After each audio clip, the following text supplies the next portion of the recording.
하나님의 말씀은 누가복음 13장 6절에서 9절 말씀입니다. 한 절씩 교독하시고 9절 말씀 합독하도록 하겠습니다.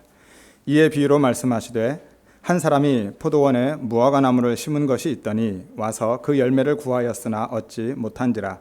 포도원지기에게 이르되 내가 3년을 와서 이 무화과나무에서 열매를 구하되 얻지 못하니 찍어버리라.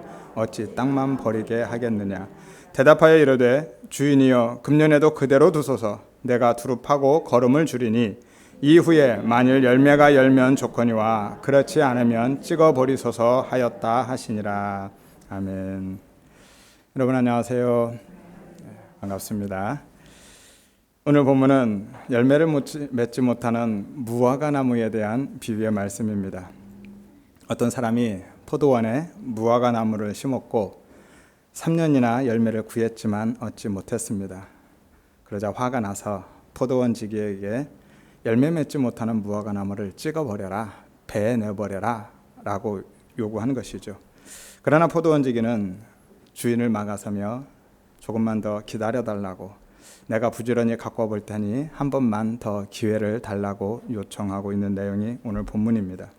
이 비유를 통해서 포도원 주인은 하나님을, 그리고 이 포도원 지기는 예수님을, 열매 맺지 못하는 무화과나무는 이스라엘 백성들을 가리키고 있는 것이죠.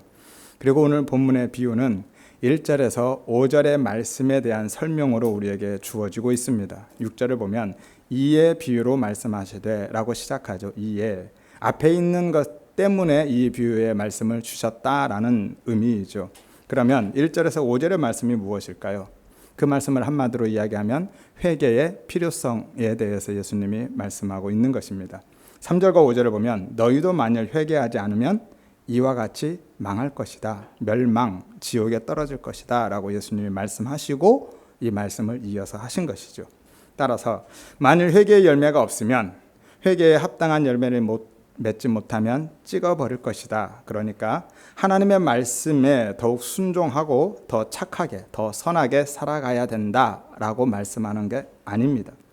오늘 예수님께서 요구하시는 게 회개는 맞는데 그 회개가, 혹은 그 회개의 열매가 우리가 율법을 잘 지켜가는 것이나 혹은 착하고 선하게 살아가는 것을 의미하는 게 아니라는 것이죠. 왜냐하면 오늘 본문에서 예수님이 회개를 요청하고 있는 그 회개의 대상이 바로 유대인이기 때문이에요. 그것도 특별히 바리새인들, 서기관들, 종교 지도자들이기 때문에 그렇게 봐야만 하는 것이죠. 그 사람들이 누구입니까? 바리새인들, 서기관들이 어떤 사람들이에요? 인간적인 관점에서 볼 때, 잘 새겨 들으셔야 됩니다. 인간적인 관점에서 볼 때, 혹은 세상적인 관점에서 볼 때, 그들은, 이 바리새인들, 서기관들은 이미 회개한 사람들인 거예요.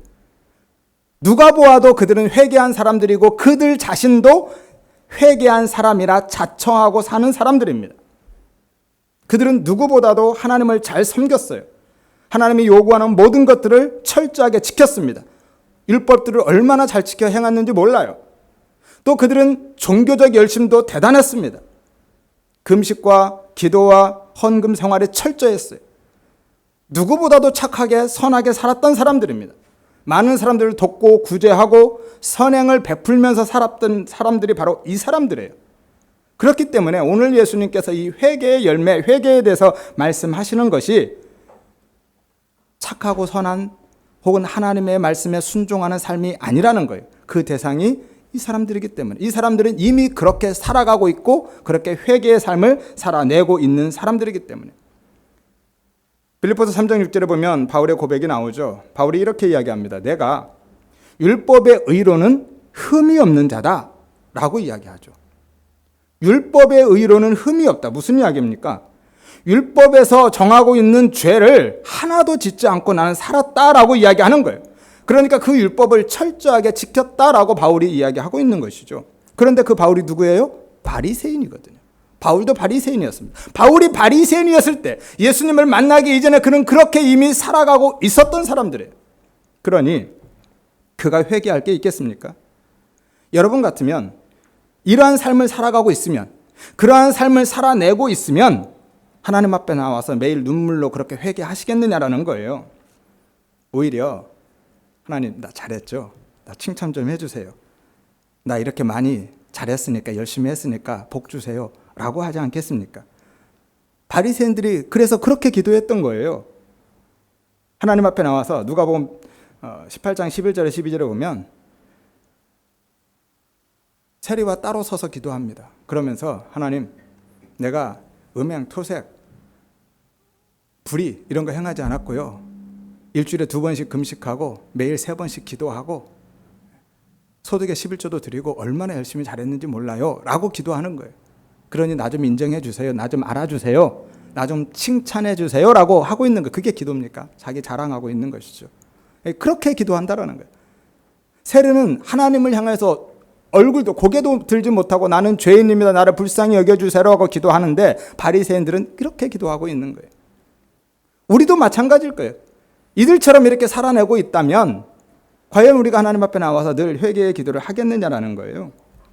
그런데 예수님은 시종일관 그런 바리새인들과 서기관들을 향하여서 회개하라라고 하고 있는 거예요. 오시면서 시작하시면서부터 회개를 이야기해서 끝날 때까지 회개하고 이야기하고 있는 거거든요. 따라서 그들이 회개의 대상이기 때문에 오늘 예수님께서 이렇게 이야기하고 있는 회개는 우리가 생각하는 그런 회개가 아니라는 것이죠.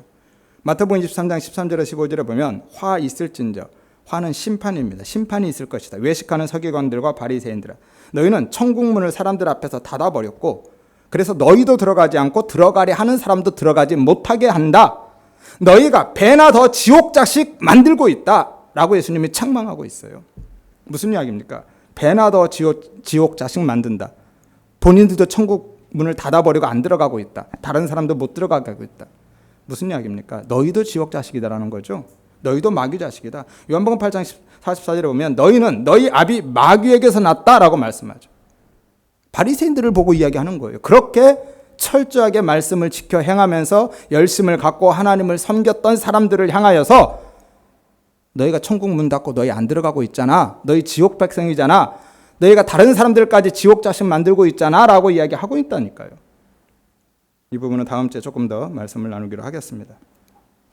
아무튼 간에 그렇기 때문에 오늘 이 회개가 그들에게 주어지고 있기 때문에 우리가 생각하는 그런 회개의 내용이 아니라는 것이죠. 그들은 어떤 사람보다도 잘 살고 있었기 때문에 누구보다도 열심히 종교적인 생활을 하고 있었고 하나님을 섬기고 있었고 철저히 율법을 지키고 선한 삶을 살고 있었기 때문에 그러한 회개가 아니다라고 할 수 있는 것이죠. 그래서 여기에서 말씀하고 있는 그 회개는, 그 회개의 열매는 우리가 생각하는 그런 일반적인 회개가 아니라는 것을 우리가 알아야만 하는 거예요. 여기서 눈치채야만 하는 것이죠. 법률 용어예요. 집행유예라는 용어가 있습니다. 아시죠? 집행유예. 정확히 말씀드리면 유죄 판결을 내린 후 일정 기간 형의 집행을 미뤄주고 그 기간을 사고 없이 경과하게 되면 선고된 형의 효력을 상실하는 제도입니다. 그러니까 어떤 범죄를 저질렀는데 당장 그 형을 집행하는 대신에 유예 기간을 주는 것이죠. 일정 기간을 주고 그 기간을 잘 지내면, 다른 죄를 짓지 않으면 이전에 내렸던 형이 면제되는 것, 그것이 집행유예입니다. 하지만 그 기간 동안에 다른 죄를 지으면 이전에 지었던 죄의 형벌까지 같이 받는 것입니다. 그런데 많은 사람들이 성도의 신분을 그 집행유예의 상태로 생각하고 있다는 것이에요.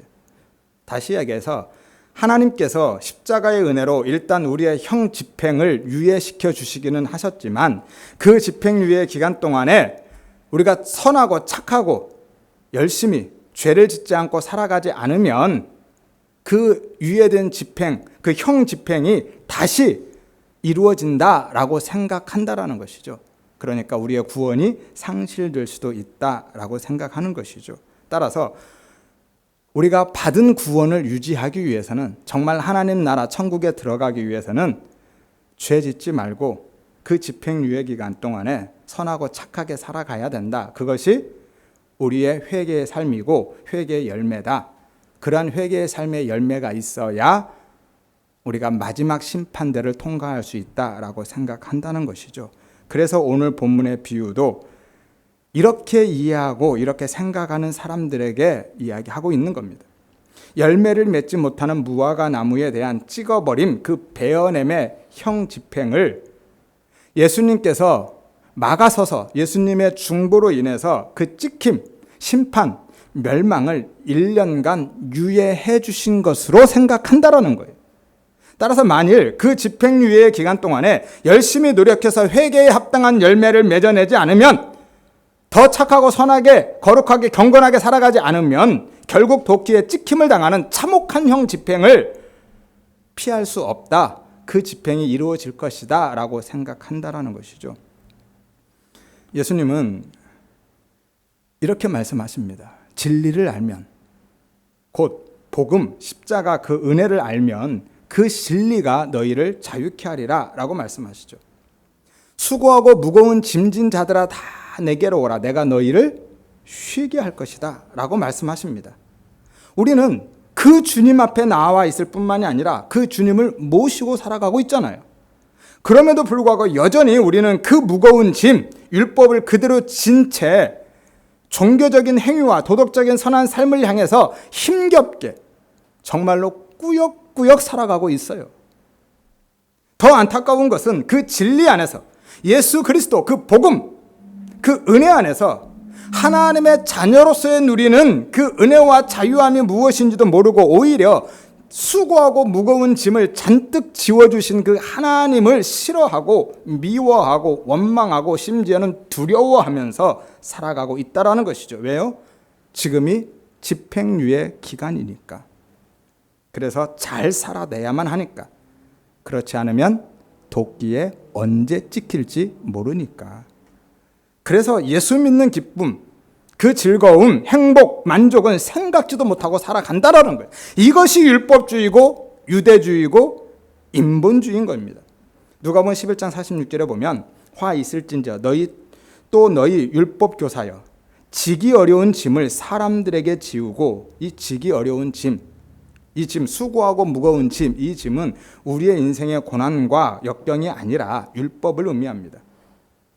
오늘 그들이, 바리새인들이, 이 율법 교사들이 그 짐을 지어놓고 너희는 손가락 하나도 이 짐에 대지 않는다라고 책망하고 있어요. 사람들에게만 잔뜩 율법의 짐을 지어놓고 지들은 지들 멋대로 사는 거예요. 겉으로 보기에는 잘 지켜 행하겠지만 회칠한 무덤처럼 외식하는 사람, 그들은 속으로는 그 하나님에 대한 사랑도 경배도 없는 것이죠. 그렇게 살고 있는 거예요. 우리 모두는 지금 죄로 인해서 사형 선고를 언도받은 후에 집행유예 기간을 살고 있는 것이 맞습니다. 그리고 그 기간 동안에 재판관이 원하는 수준의 진짜 착하고 선한 삶을 완벽하게 살아내면 당연히 형 집행이 취소되는 거예요. 곧 천국에 들어가는 것이죠. 이것을 성경은 율법이라고 합니다. 율법을 완벽하게 지켜내면 천국에 들어간다라는 것이죠. 맞습니다. 그런데 문제는 누구도, 아담 안에서 선악과를 입에 물고 태어난 인간들은 누구도 그 율법을 완벽하게 지켜낼 수 없다라는 거예요. 로마서 3장 20절 말씀입니다. 율법의 행위로 의롭다 하심을 얻을 육체가 없나니 없습니다. 율법으로는 뭐 한다고요? 죄를 깨달을 뿐이다. 율법은 그래서 지키라고 주신 게 아니에요. 그걸 통해서 너의 죄를 깨달으라고 주신 겁니다. 이거 지켜봐. 그러면 구원 얻을 수 있어. 천국 갈 수 있어. 근데 너 그거 못 지키지? 안 되지? 라는 거예요. 그래서 뭐 하라고요? 네 의를 의지하지 말고 다른 의, 그 율법 말고 진짜 의, 예수 그리스도를 바라보게 하는 거예요. 그래서 율법은 몽학 선생이다 라고 하는 거예요. 예수님께 인도해가는 디딤돌 역할을 하고 있는 거예요. 그 역할을 위해서 율법을 주신 겁니다. 그래서 예수님이 그 다른 의로, 진짜 하나님의 의로, 우리의 구원의 의로 이 땅에 오신 거예요. 율법은 그렇게 우리를 예수님께로 인도하는, 예수님을 찾게 하고 구하게 하고 바라보게 하는 역할을 하는 거예요. 법이 아예 주어지지 않았다면 우리가 우리의 죄를 깨닫지 못하니까. 그런 거 있잖아요. 저희 어렸을 때만 해도 길가에서 막 가면서 침 뱉고 쓰레기 버리는 거 자연스러웠습니다. 누구도 뭐라고 안 했고요. 심지어는 뭐 노상방뇨도 아주 자연스러웠습니다. 그때는 그런 법이 없었거든요. 근데 지금은 그렇게 하면 걸리죠. 법이 생겨서 그렇습니다. 법이 주어져야 그게 잘못이고 죄다라는 걸 알거든요. 그래서 로마 3장 20절에 그렇게 말씀하는 겁니다. 율법으로는 죄를 깨달을 뿐이라고. 그걸 위해서 주신 겁니다. 그리고 예수님이 오셔서 십자가에 죽으심으로써 우리가 죽어야 할, 우리가 당해야 할 그 형벌, 사형, 그 죽음, 그 멸망, 그것을 주님이 대신 다 받아내신 거예요. 십자가에서. 이것을 대속이라고 하는 겁니다. 혹은 구속이라고 하는 거예요. 예수님께서 우리의 죄를 대신 짊어지시고 내 형벌을 친히 다 받아버리신 거예요. 그래서 지금 우리는 예수님의 그 대속의 은혜로 집행유예의 상태에서 완전한 사면의 상태가 됐다라는 거예요. 더 이상 집행유예자로 살아가는 것이 아니라 사면된 자다라는 거예요. 사면이 보장된, 이미 사면을 선언받은 집행유예 기간을 살아가고 있는 것이죠. 따라서 우리의 그 어떤 행위로도 그 사면령은 취소되지 않음을 믿으시기를 바랍니다. 그러나 예수 그리스도의 그 사면령을 받지 못한 사람들은 아무리 열심히 집행유예 기간을 살아낸다 할지라도 결국은 반드시 사형이 집행될 그 형 집행 장소, 곧 하나님의 심판대 앞에 설 수밖에 없고 결국은 사망, 지옥에 이를 수밖에 없는 것이죠. 인간은요, 그 어떤 행위로도 어떠한 종교적 열심과 윤리, 도덕적인 삶을 살아내도 절대 그것으로는 형 집행을 멈추거나 모면할 수 없다라는 것이죠. 여러분, 그린마일이라는 영화를 보셨나요? 톰 행크스가 주연한 영화인데요. 아주 오래된 영화입니다. 한 20년쯤 된 것 같아요. 저도 이 말씀 준비하면서 기억이 가물가물해서 다시 한번 봤는데요. 한번 띄워주시죠. 이 영화입니다. 그린마일. 그린마일이라는 것은 사형수들이 갇혀있는 그 감옥에서부터 시작해서 사형 집행 장소까지 가는 그 초록색 길을 이야기하고 있습니다. 다음 이미지요. 저 바닥에 초록색이죠. 저 길을 그린마일이다 하는 거예요. 이미지는 됐습니다. 사형수가 그 초록색 바닥에 일단 발을 한번 딱 디디면 사형장, 그 형 집행 장소까지 멈출 수가 없습니다. 그리고 그가 내딛는 그 한 걸음 한 걸음들이 다 죽음의 발걸음이 되는 거예요. 그는 걸어가는 만큼 죽고 있는 거예요. 죽음에 가까워지고 있는 것이죠. 모든 인간은요, 전부 다 그 죄의 감옥에서 태어나서 그 그린마일 위를 한 발 한 발 걸어가고 있는 것입니다. 다시 이야기해서 매일매일 죽음을 향해서 가고 있는 것이죠. 그러니까 우리는 지금 살고 있는 게 아니라 죽어가고 있는 거예요. 죽음을 향해 가고 있습니다. 그리고 그 그린마일에서 마지막 발걸음을 떼는 순간에 모든 인간은 다 영원한 사망이라는 그 형 집행을 당하게 된다라는 거예요. 누구도 피해갈 수 없습니다. 그러니까 엄밀히 말해서 모든 인간은 집행유예의 기간을 살고 있는 것이 아니라 형 집행 장소로 하나님의 심판대 앞으로 한 발 한 발 가고 있는 상태인 것이죠. 그런데 우리는요, 그 형 집행 장소로 향하고 있는 도중에 형이 집행되는 장소에 도착하기 전에 형을 집행하는 그 전기 의자에 앉기 전에 사명령을 가진 어떤 특사가 찾아와서 김영래 사면이라고 선언해 주셨다라는 거예요. 그리고 예수 그리스도께서 당신의 피로 서명해 주신 그 사면장을 전달해 주신 거예요. 그 사면장이 없으면 그 어떤 것을 내어놓아도 어떤 종교적인 행위와 율법을 지킴 혹은 윤리와 도덕적인 삶을 내어놓아도 그 형 집행을 멈추거나 취소시킬 수 없습니다. 그린마일을 걸어오면서 그가 주변에 떨어진 쓰레기를 아무리 잘 줍고 넘어진 교도관을 일으켜주고 자기가 가지고 있는 영치금을 다 나누어 준다 해도 그가 형 집행을 피할 길은 없다라는 거예요.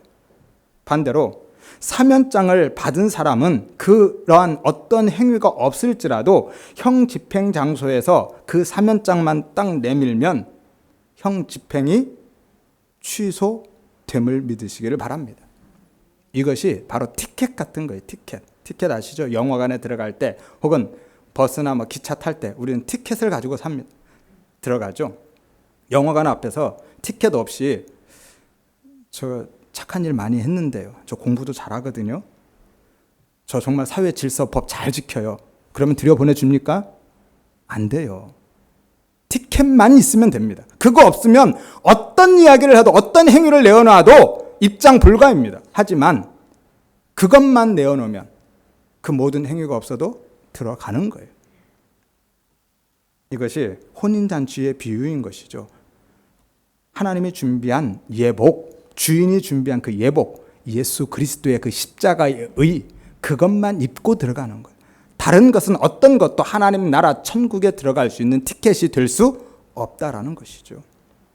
우리는 그렇게 극적으로 아무 조건도 자격도 공로도 없이 오직 나를 대신해서 사형 집행을 당하신 그 예수 그리스도의 십자가의 은혜로 살아난 사람들이고요.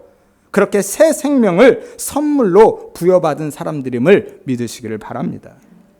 그런데 우리가 그렇게 무조건적인 은혜로 살려주신 그분에 대해서 또 다른 무엇을 요구할 수 있다고 생각하십니까? 나를 그렇게 사형장으로 한 발 한 발 가고 있는 나를 살려주신 그분에게 내가 다른 무엇을 요구할 권리가 있겠습니까? 왜 조금 더 일찍 사명장을 보내지 않았어요? 길이 왜 이 모양이에요? 너무나도 길이 험하잖아요. 그동안 내가 감옥에서 고생한 그거 다 보상해 줘야 되는 거 아닙니까? 그렇게 이야기할 수 있느냐라는 거예요. 불가능하죠. 옛말에 물에 빠진 사람 구해줬더니 보따리까지 내놓으라고 한다는 말이 있죠. 무슨 이야기입니까? 은혜도 모르는 정말 어이없는 사람을 이야기하죠. 그런데 많은 성도들이 아니 지금 우리가 그러고 있지 않느냐라는 거예요. 하나님 앞에 내 보따리까지 내놓으라고 하고 있지 않느냐는 것이죠. 오늘 본문이 그 이야기하고 있는 겁니다. 보따리 찾아달라고 한다는 이야기가 아니라 너희는 지금 형 집행장으로 가고 있는 그린마일 위를 걸어가고 있는 것이다. 따라서 그 사면령 혹은 사면장을 받지 않은 사람은 모두 형 집행을 피할 길이 없다. 그 어떤 것을 내어놔도 너희가 그렇게 율법을 잘 지켰고 종교적인 열심을 가지고 윤리 도덕적인 선한 삶을 살았어도 그것으로는 형 집행을 피할 수 없다. 그러니까 뭐 하라고요? 회개해야 된다 라고 이야기하고 있는 거예요. 오늘 본문은요, 예루살렘에서 일어난 참혹한 비극에 관한 두 가지 이야기 뒤에 덧붙여져 있습니다. 첫 번째 1절에 보면 갈릴리 학살 사건이 나오죠. 갈릴리 사람들이 제사를 드리고 있는 도중에 빌라도가 군사들을 보내서 처참하게 살해합니다. 이건 살해가 아니라 정말 학살이에요. 1세기 역사가 유세비스에 의하면 6월절에 제사를 드리는데 3,000명을 유대인들을 학살했다라고 기록하고 있고요. 또 다른 6월절에는 무려 2만 명을 학살했다라는 기록이 있습니다. 그것도 어디에서요? 예루살렘 성전에서. 그것도 뭐 하고 있을 때요? 제사 드리고 있을 때. 그래서 그들의 피가 제사의 제물에 섞였다라고 하는 거예요. 빌라도가요, 유대인들의 그 반란과 봉기를 경고하기 위해서 그렇게 진짜 극악무도한 일을 자행했던 것이죠. 또 하나의 사건은 4절에 있습니다. 실로암 망대 사건인데 이 망대는 감시탑이죠.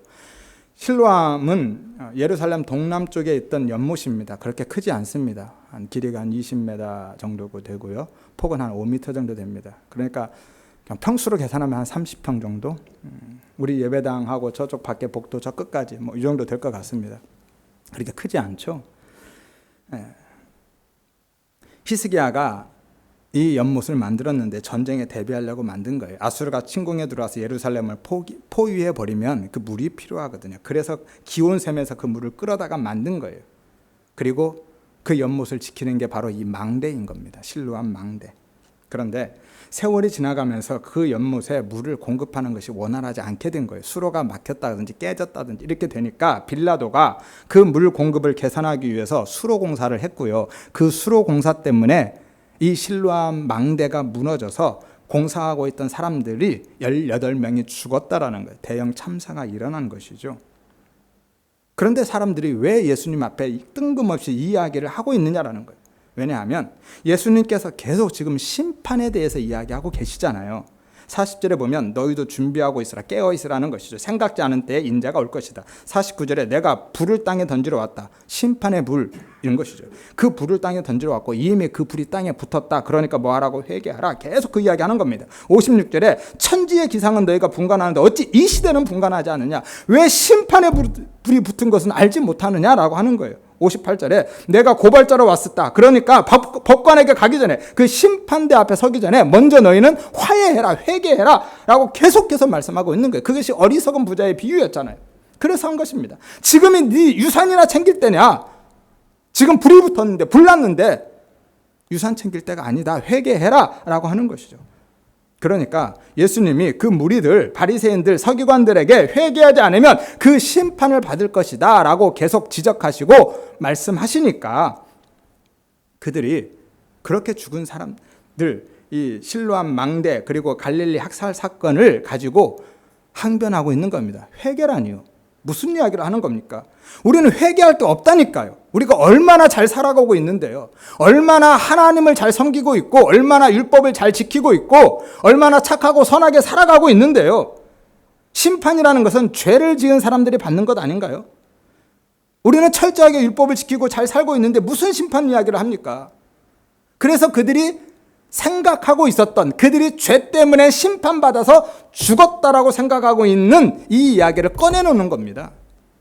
그것이 오늘 본문의 1절에서 5절에 있는 갈릴리 학살 사건과 실로암 망대 사건인 거예요. 그러니까 그들은 그렇게 죽은 그 사람들이 그들의 죄 때문에 심판받아서 죽었다라고 이야기하는 거예요. 그래서 2절과 4절을 보십시오. 그들이 죄가 더 있는 줄로 아느냐라고 예수님이 지적하죠. 그 안다라는 게 생각하다, 여기다라는 건데요. 그들은 그렇게 죽은 사람들이 그들의 죄 때문에 죽었다라고 생각하고 여기고 있었다라는 거예요. 그것을 현재형으로 씁니다. 그러니까 반복적이고 습관적인 생각, 늘 그렇게 생각하고 있는 것을 드러내주고 있는 것이죠. 당시 유대인들의 그 죄에 대한 보편적인 생각을 잘 보여주고 있습니다.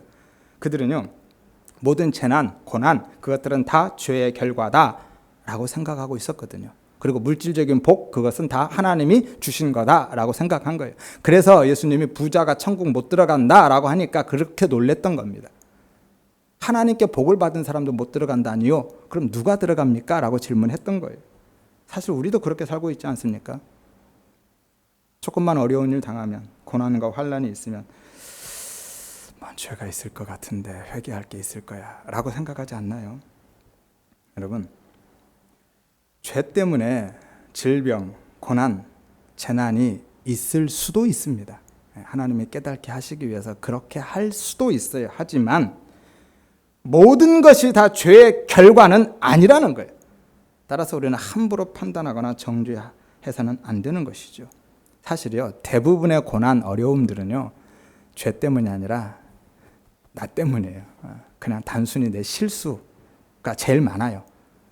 가다가 탁 넘어져서 무릎이 깨지면 하나님이 깨닫게 하려고 그러실 수도 있지만, 그건 하나님이 밀어뜨려서 넘어뜨리는 건 아니거든요. 그냥 허용해 두시는 건데, 그건 내가 부주의해서 넘어지는 거고요. 다치는 겁니다. 내 실수 혹은 내 기본적인 연약함 혹은 욕심, 때로는 다른 사람들의 해코지도 있고요. 때로는 사탄이 시험할 경우도 있고 그런 것입니다. 대부분 내 문제인데요. 아무튼 모든 것이 죄 때문에 일어난 일은 아닌 거예요. 오히려 부귀영화는 사단이 더 가져다 주는 경우가 많습니다. 왜냐하면 그걸 통해서 하나님으로부터 멀어지게 하려고. 그거 주고 하나님 뺏어간다니까요.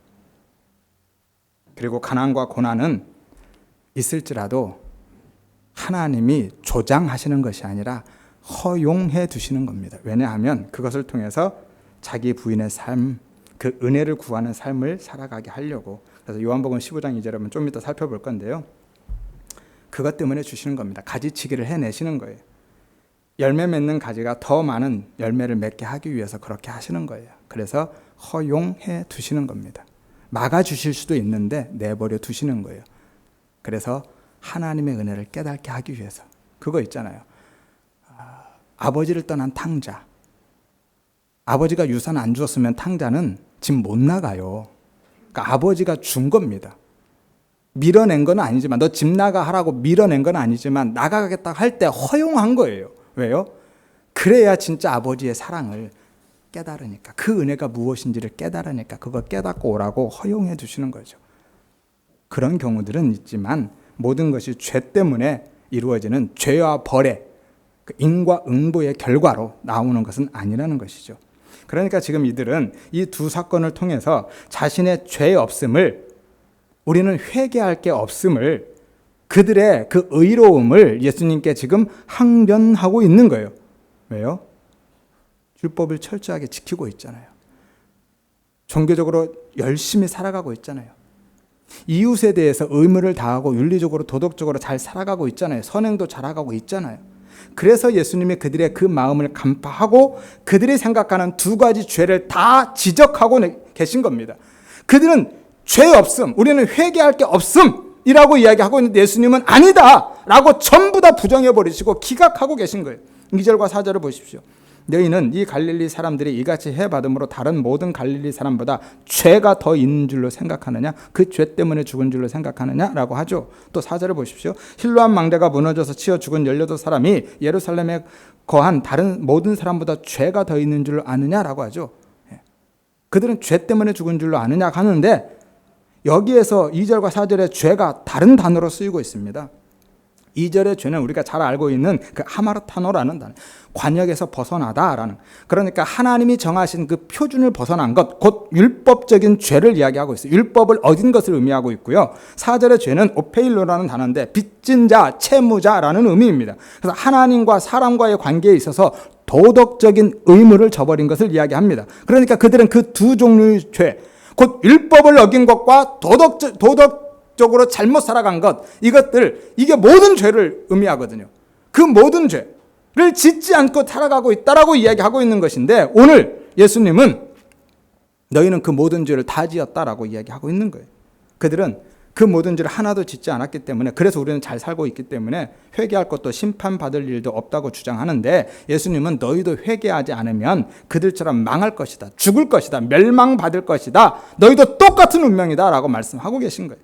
그러니까 그렇게 죽은 사람들이 회개하지 않아서 죄 때문에 죽었다라는 이야기를 하시는 게 아니라, 너희가 회개하지 않으면 회개할 것이 없다라고 그렇게 이야기하고는 너희도 회개하지 않으면 그러한 죽음, 멸망, 그 심판을 당할 것이다 라고 말씀하고 계신 것이죠. 그래서 그 회개가 58절에 고소자와 화해하는 것과 이어지고 있는 거예요.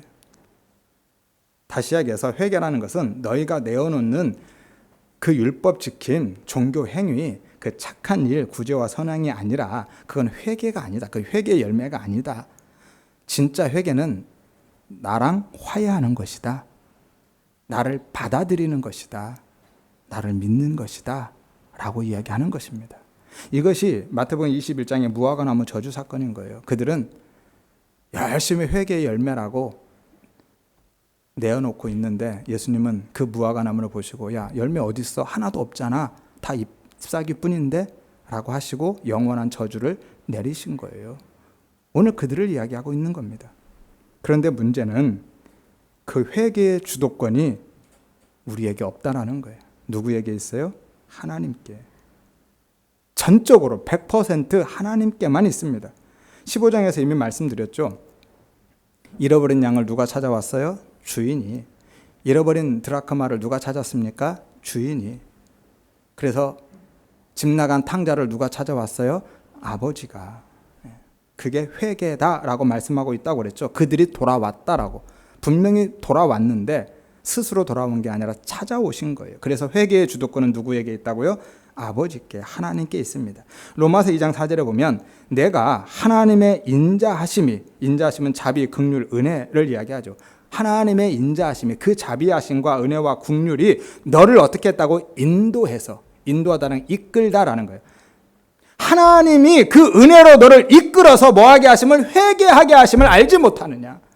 회개가 너희가 한 게 아니라 하나님이 이끌어 오신 거다라고 말씀하고 있는 게 로마서 2장 4절 말씀인 거예요. 따라서 성도는 그 은혜를 구하며 그 은혜만 붙들고 살아가야 하는 것이고, 그렇게만 살면 되는 것입니다. 바리새인들처럼 내 의가 아니라 오직 예수 그리스도의 의, 그 십자가의 의만 붙들고 의지하며 살아가야 하는 것이죠. 이것이 예수님께서 마태복음 5장 20절에서 말씀하고 요구하신 거예요. 너희 의가 바리새인들과 서기관들과 바리새인보다 더 낫지 않으면 결단코 천국에 들어갈 수 없다. 더 나은 의, 그들보다 더 착하고 선하게 살아라 라고 요구하신 게 아니라 그렇게 못 산다니까요. 그들보다 더 나은 의, 다른 의, 그 하나님의 의, 곧 예수 그리스도, 율법을 지킨 내 의가 아니라 너희를 대신해서 십자가에서 너희를 주고 담당해서 죽으신 그 의, 그리스도의 의, 그 십자가의 의를 가지고 있어야 천국에 들어간다라고 말씀하신 거거든요. 그래서 우리는 내 의가 아닌, 바리새인들처럼 내 의가 아닌 오직 예수 그리스도의 의, 그 십자가의 의만 붙들고 그 은혜만 의지해야 된다라는 것이죠. 이것이 바로 예수 믿는 것입니다. 이것이 신앙인 거고요. 회개인 겁니다. 이게 진짜 회개인 거예요. 예수만 믿고 그 은혜만 붙드는 것이 회개한 사람인 거예요. 그리고 이것이 심판의 불에서 살아날 수 있는, 구원받을 수 있는 유일한 길임을 믿으시기를 바랍니다. 다른 길은 없어요. 그래서 그러한 은혜의 십자가에 대한 이해를 돕기 위해서 오늘 본문의 비유를 하고 계신 거예요. 그런데 오늘 본문을 보면 조금 이상한 부분이 또 있습니다. 6절에 보면 한 사람이 포도원에 무엇을 심었어요? 무화과나무를. 아니, 포도원에 포도나무를 심어야 되는 거 아니에요? 포도원이라면서요. 근데 무엇을 심었어요? 무화과나무를. 예수님 지금 말 실수하신 겁니까? 아니죠. 의도적으로 이 말씀을 하고 계신 거예요. 포도나무에는 원래 포도를 심어야 되는데 지금 무화과나무를 심고 계신 거예요. 그러니까 무슨 이야기를 하고 있는 거예요, 지금? 무화과나무는 이전에는 포도나무 밭이었는데 지금은 무화과나무 밭으로 바꾸셨다는 거예요. 왜요? 이전에 포도나무가 실패했다라는 것을 전제하고 있잖아요. 무화과나무는 지금 대체 작물인 거예요. 그런 거 있죠. 앞에 배추를 심었는데 이게 다 못 쓰게 돼서 하나도 제대로 자라는 게 없어요. 그럼 어떻게 싹 갈아엎고 다른 거 심죠? 대체 작물인 겁니다. 무화과나무가 지금 대체 작물로 주어지고 있는 거예요. 따라서 이스라엘 백성들의 그 실패와 무능력을 강조하기 위한 장치로 포도원에 무화과나무를 심었다라고 시작하고 계신 거예요. 앞선 실패를 전제하고 있는 겁니다. 이사야서 5장 2절에서 4절 보면 내가 땅을 파서 돌을 제하고 극상품 포도나무를 심었다라고 말씀해요. 하나님께서 극상품 포도나무를 심어서 좋은 포도 맺기를 바랐더니 너희가 들포도를 맺었다라는 거. 이것이 그들의 율법의 의를 내어놓는 것이고 우상 곧 자기를 섬기는 삶을 살았다라는 거. 그래서 그들은 하나도 제대로 된 열매가 없었다라는 것이죠. 그래서 내가 4절에 보니까 내 포도원을 위하여서 행한 것이 무엇을 행한 것 외에 무엇을 더 할 것이 있느냐라고 하나님이 말씀하시죠. 무슨 이야기냐면 내가 뭘 부족하게 해줬니? 있으면 얘기해봐 라는 거예요. 하나님은 할 것 다 해줬는데 그들은 결국은 내어놓은 거는 먹을 수 없는 열매, 들포도였다라는 것이죠. 실패했다는 겁니다. 이것이 바로 구원에 있어서 인간의 무력함과 무능력함을 폭로하고 계신 것이고 은혜의 필연성에 대해서 말씀하고 계신 거예요. 본문 7절을 보십시오. 본문 7절에 보면 포도원 지기에게 이르되 내가 3년을 와서 이 무화과나무에서 열매를 구하되 얻지 못하니 뭐해라? 찍어버려라. 이 찍다, 찍어버리다라는 게 잘라내다, 베어내다라는 건데요. 부정과거로 쓰입니다. 무슨 이야기냐면 완료적 결과를 나타내는 것. 더 이상 회복할 수 없는 완전한 제거, 영원한 멸망을 의미합니다. 그런데 포도원 지기가 막아섭니다. 8절에 주인이여 금년에도 그대로 두십시오. 내가 두릅하고 거름을 주겠습니다. 그대로 두세요 라고 요청해요. 그대로 두십시오. 이 아피에미라는 단어인데요. 용서하다, 면제하다 혹은 버리지 않고 놔두다 라는 의미예요. 찍지 말아주세요. 용서해 주세요. 버리지 마세요. 제가 열매 맺게 할게요. 그대로 두세요. 어떻게 해요? 내가 거름이 되어서 열매 맺게 할게요 라고 포도원 지기가 주인을 막아서고 있는 겁니다. 이것이 바로 예수님의 십자가 사건인 거예요. 거름은 그 자체의 죽음이 함유된 단어거든요. 예수님께서 십자가를 통해서 진히 거름이 되어주셔서 열매 맺을 수 없는 우리를 위해서 열매 맺을 수 있는 은혜를 부어주고 계신 거예요. 주님이 그렇게 하시는 겁니다. 예수님이 하나님을 막아서 주고 십자가를 지셔서 스스로 걸음이 되어주셔서 우리를 열매 맺을 수 있는 존재가 되게 하셨다는 거예요. 그대로 두십시오. 이 단어가요, 어디에 쓰이는 줄 아세요? 누가복음 23장 24절에 보면 예수님의 기도에 쓰입니다. 아버지, 저들을 사하여 주옵소서. 저들이 하는 죄를 알지 못합니다. 이 사하여 주옵소서가 동일한 단어, 아피엠이 그대로 두세요, 사해 주세요, 용서해 주세요 라는 단어거든요. 예수님께서 십자가에서 그래서 그대로 둔 것을 받으셔서 친히 걸음이 되어주신 거예요. 그 용서를 위해서. 그러니까 이 무화과 나무가 열매를 맺으면 이제 누구 때문에 맺는 거예요?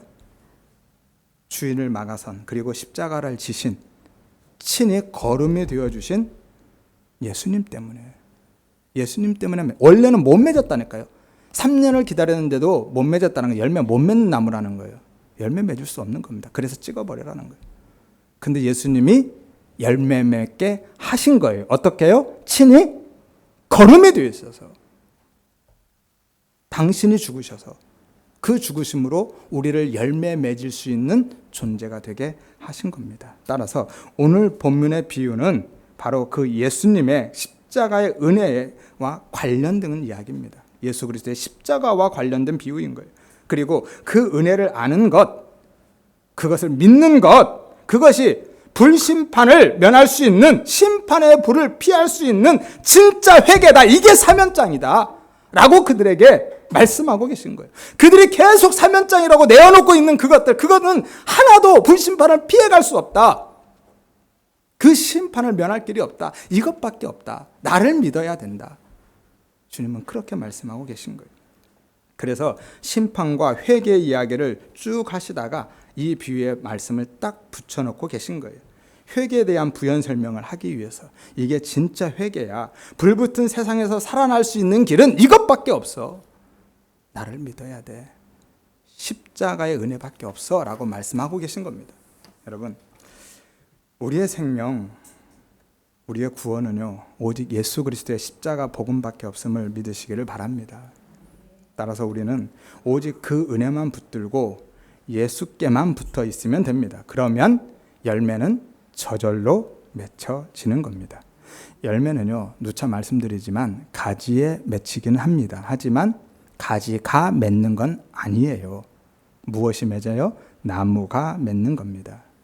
가지가 할 일은, 아니 가지가 할 수 있는 유일한 일은 그 나무에 붙어 있는 거예요. 그러면 열매는 저절로 맺혀집니다.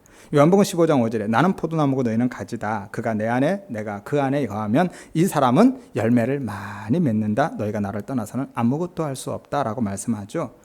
예수님을 떠나서는 누구도 하나님이 기대하는, 하나님이 기뻐하시는 그 열매, 구원, 회개, 자기 부인, 제자의 삶을 살아갈 수 없는 겁니다. 오직 예수 그리스도께 붙어 있는 자만 그 열매를 맺게 되는데, 그것도 내가 맺는 게 아니라 예수님이 맺어 주신다니까요.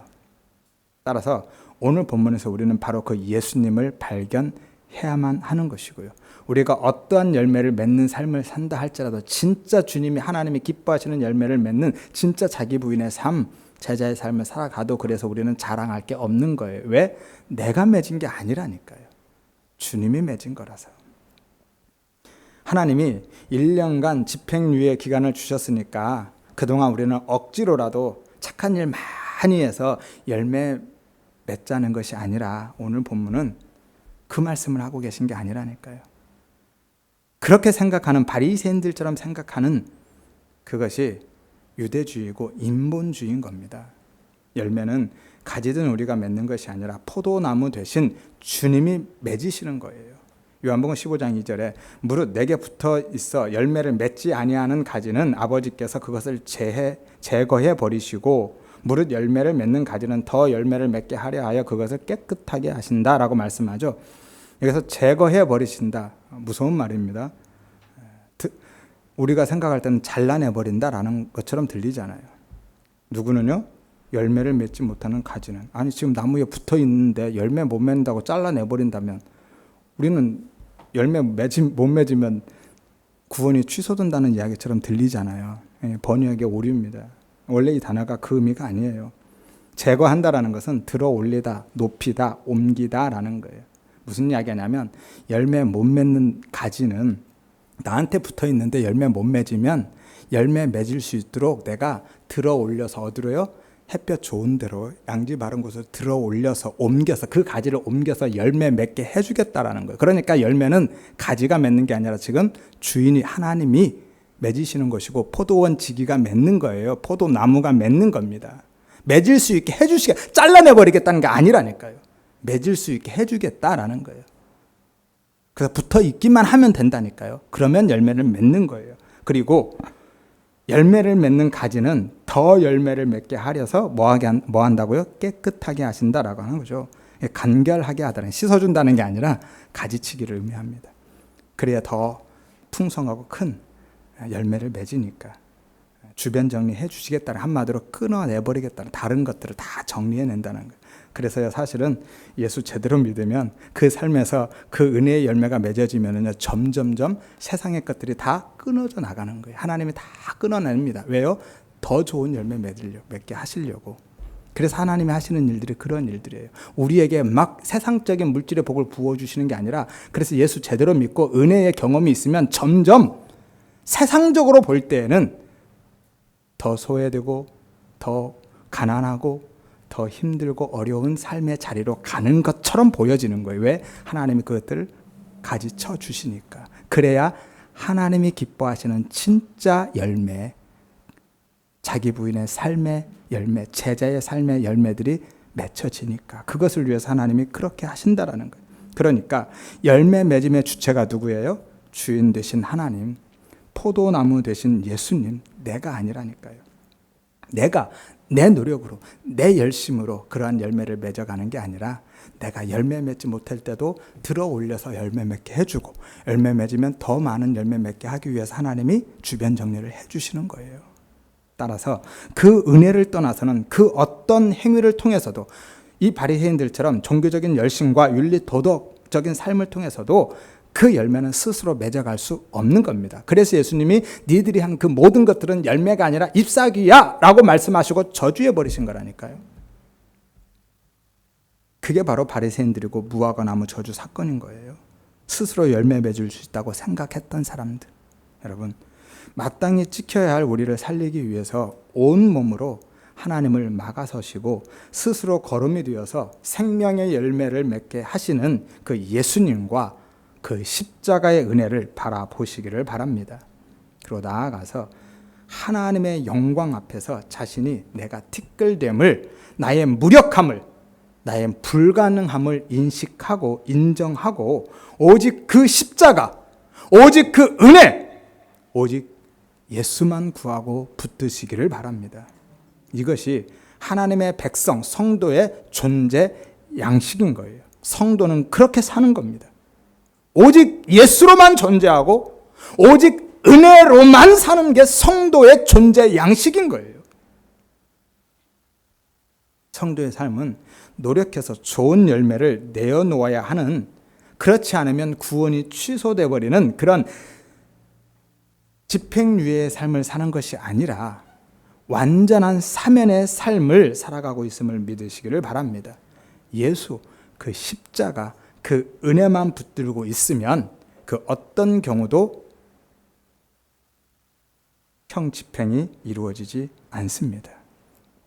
그래서 인생의 그린마일에서 마지막 발걸음을 딱 떼는 순간 형 집행장 앞에 섰을 때, 그때에 우리는 예수님께서 당신의 피로 친히 서명하신 그 사면장, 그 십자가만 내어놓으면 됨을 믿으시기를 바랍니다. 그 앞에 다른 것 내어놔봐야 소용없다니까요. 형 집행을 취소시킬 수 없습니다. 오직 그 십자가를 내어놓아야 형 집행이 취소되는 거예요.